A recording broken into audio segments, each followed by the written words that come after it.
De la série fantastique Harry Potter. Les livres ont attiré l'attention du monde entier et ont remporté plusieurs prix et se sont vendus à plus de 400 millions d'exemplaires. En 2004, Forbes l'a nommée la première personne à devenir milliardaire en écrivant des livres. Elle est J.K. Rowling, et voici ses 10 meilleures règles pour le succès. L'échec m'a donné une sécurité intérieure que je n'avais jamais atteinte en passant des examens. L'échec m'a appris des choses sur moi-même que je n'aurais pu apprendre autrement. J'ai découvert que j'avais une forte volonté et plus de discipline que je ne le pensais. J'ai aussi découvert que j'avais des amis dont la valeur était vraiment supérieure au prix des rubis. La connaissance que vous avez émergé plus sage et plus fort des revers signifie que vous êtes toujours, après sûr de votre capacité à survivre. Vous ne connaîtrez jamais vraiment vous-même ou la force de vos relations, jusqu'à ce que les deux ont été testés par l'adversité. Une telle connaissance est un vrai cadeau pour tous qui est douloureusement gagné, et il a valu plus que n'importe quelle qualification que j'ai jamais gagnée. J'étais dans le train de Manchester à Londres, et c'est juste venu. Est-ce que quelque chose comme ça t'est déjà arrivé? Oui, sincèrement. Je veux dire, d'autres idées viennent de m'arriver parce que je pense. Si vous êtes un écrivain, et que c'est ce que vous passez énormément de temps, les idées viennent à vous. Mais rien n'était jamais venu donc, avec un tel j'ai senti Dieu. J'aimerais écrire cela. Quand je suis descendue du train, je suis rentrée chez moi et j'ai commencé à écrire. C'est l'une des choses étonnantes et merveilleuses de la littérature. En ce qui concerne le cinéma et la musique, c'est tout à fait subjectif. Intervieweur, c'est l'opinion de quelqu'un. C'est le point, tu sais, c'est le point. Bien sûr, vous vous déplacez dans ce monde. Si vous vous attendez juste à une pluie d'éloges perpétuelle, il y a quelque chose qui ne va pas chez vous. Intervieweur, c'est exactement ça. Vous obtiendrez des critiques. Je savais que le fait d'y entrer, et la chose amusante est je ne suis pas particulièrement, je n'ai jamais été très confiant. Et il y a des domaines dans ma vie dans lesquels je suis très mince. Mais pas dans ce domaine. Dans ce domaine, je pense qu'il est juste et approprié que je sois critiqué et que ce soit de la littérature. Interviewé, et pouvez-vous apprendre intervieweur, avez-vous critique? C'est vraiment la pièce où j'ai fini la pierre philosophale ici. C'est vraiment là que j'ai complètement changé ma vie.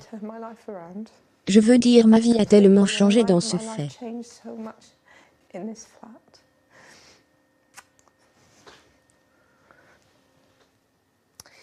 Je sens que je suis vraiment devenue moi-même ici, et que tout a disparu.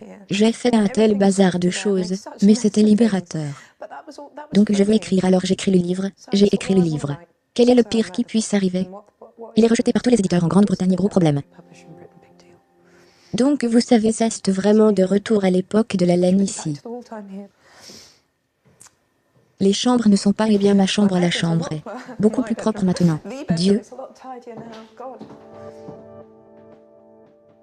Dieu, c'est beaucoup point, l'endroit était un pourboire quand j'habitais ici. Oh, il y a des livres Harry Potter. Maintenant c'est vraiment bizarre.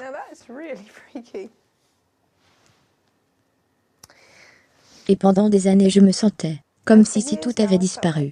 Et que certains jours, je me sens comme ça, est-ce réel? Alors c'est là que je reviendrai, tu sais. Ce serait ma référence. Je serais de retour à Nîmes. Évidemment, si j'avais su cela, et bien 10 ans, oui 10 ans plus tard, je reviendrais ici avec une équipe de tournage, et il y aurait mes livres publiés dans la bibliothèque de quelqu'un d'autre dans cette pièce. Je veux dire, c'est vraiment incroyable pour moi. Vraiment, je veux dire oui.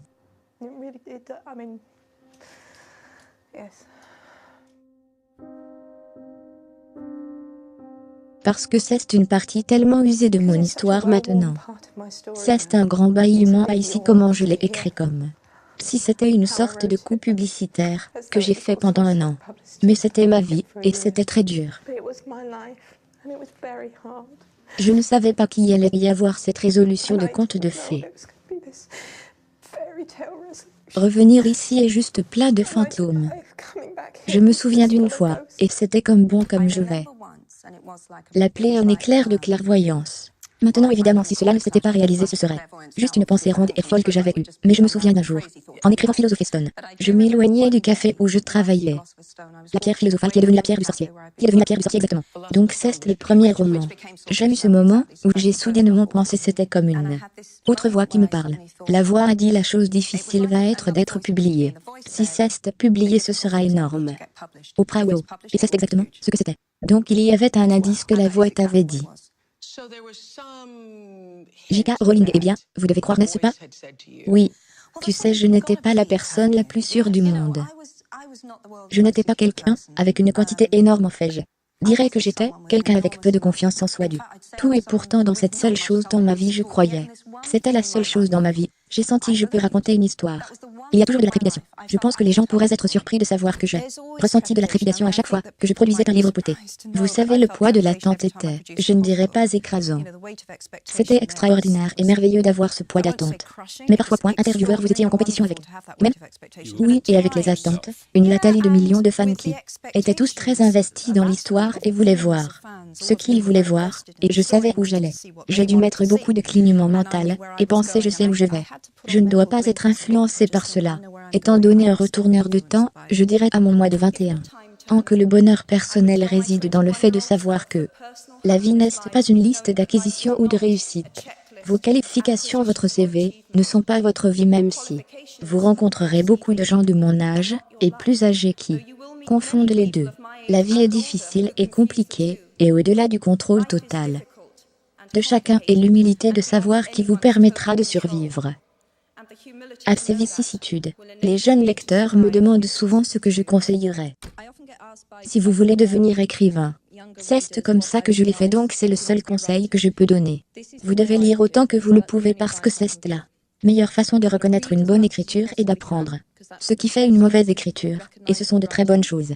Vous allez probablement passer par une phase où vous imitez vos écrivains préférés. C'est parfaitement correct. C'est un autre processus d'apprentissage. Vous vous résignez à écrire beaucoup et beaucoup d'ordures. Vous avez juste à écrire cela, hors de votre système et tôt ou tard. Vous frapperez ce que vous devriez vraiment faire, et quel est votre genre. Et persévérance. Vous devez persévérer, car c'est une carrière avec beaucoup de repoussoirs. Mais les récompenses sont énormes. Je ne veux pas dire dans le sens où si c'est ce que vous voulez vraiment faire. Être capable de le faire toute sa vie est la meilleure chose au monde. Très enrichissant. Mais ce n'est pas une carrière pour les gens qui sont facilement découragés. C'est certain. À leurs parents ne leur dites pas que c'est irréaliste. Ne dis jamais ça. Parce que même, si elles ne sont pas publiées, écrirez bien. L'écriture est la passion de ma vie donc c'est une chose importante à faire. J'ai toujours voulu être un écrivain. De toute évidence, vous voulez être un écrivain. Vous rêvez de vous soutenir à travers l'écriture définitivement. Mais c'est un peu des deux, parce que j'étais très conscient que les livres pour enfants, la possibilité de se soutenir uniquement en écrivant des livres pour enfants sont minces. C'est la réalité dont j'étais pleinement conscient. En ce sens, tout cela a été un énorme choc. Je suis ravie parce que j'ai toujours voulu écrire et toujours écrire. Mais mon côté réaliste ne m'avait pas permis de rêver de la moitié de ce qui m'est arrivé honnêtement. Si vous choisissez d'utiliser votre statut et votre influence pour élever la voix au nom de ceux qui n'ont pas de voix-ci, vous choisissez d'identifier non seulement avec les puissants, mais avec les impuissants, si vous gardez la possibilité de vous imaginer dans la vie de ceux qui n'ont pas vos avantages. Alors ce ne seront pas seulement vos fières familles qui célébreront votre existence mais des milliers et des millions de personnes dont vous avez aidé à changer la réalité. Nous n'avons pas besoin de magie pour transformer notre monde. Nous portons déjà tout le pouvoir dont nous avons besoin en nous-mêmes. Nous avons le pouvoir d'imaginer mieux. Merci beaucoup d'avoir regardé. J'ai fait cette vidéo parce que Natacha me l'a demandé donc. S'il y a un entrepreneur célèbre que vous voulez que je profile ensuite, laissez-le dans les commentaires ci-dessous et nous verrons ce que je peux faire. J'aimerais aussi savoir lequel des 10 meilleurs conseils de J.K. Rowling signifiait le plus pour vous. Laissez-le dans les commentaires. Nous allons nous joindre à la discussion. Merci beaucoup d'avoir regardé. Passez une bonne journée. Continuez à croire et à bientôt. Thank you so much for watching. Have a great day. Continue to believe, and we'll see you soon.